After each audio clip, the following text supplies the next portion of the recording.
all of us have the same problems because all of us fell the same time. We fell in Adam. And the consequences of that fall had the same effect on all of us.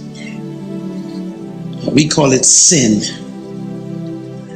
The word for sin in the Bible is an interesting word. There are two renditions of the word sin in reference to the fall. One of them is a singular word. It's the word sin. And that's the one that is always referring to the fall of man. We fell in Adam's loins. That's called sin, S-I-N. That's singular. And that word is a Hebrew word and a Greek word, which is the Old Testament and the New Testament, and it means rebellion against the will of God. That's what the word sin, singular, means. To rebel against the known will of God. That's the long definition of the word sin. So sin is really not some things you do. Sin is a dislocation. You have lost contact or direct relationship with the will of God. You violated God's purpose. That's sin. That's what Adam did.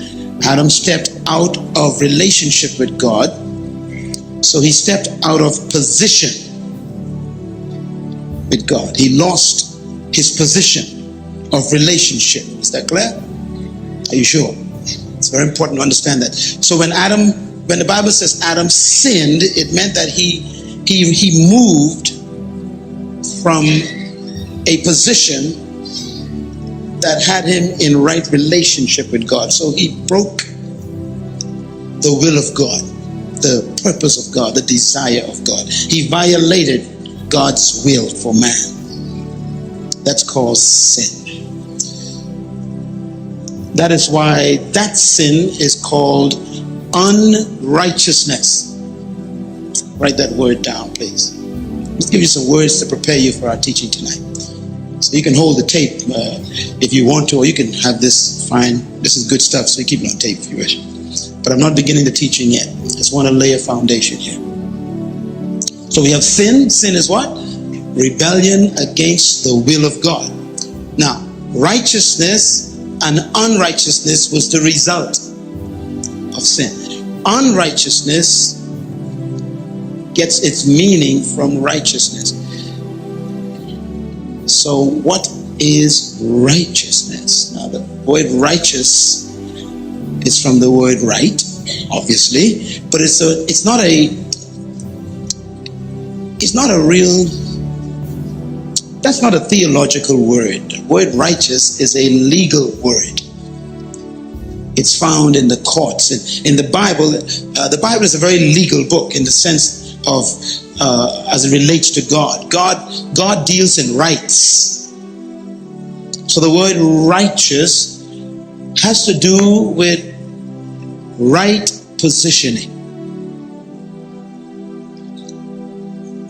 So to be righteous means to be in right positioning with authority.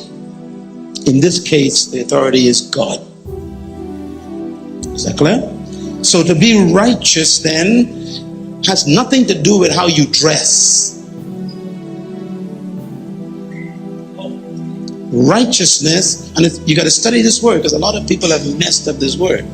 The word righteous means to be located properly. You are located in a position where you have access to authority. You have done nothing wrong to block your relationship. That's righteousness. So righteousness means right relationship with someone.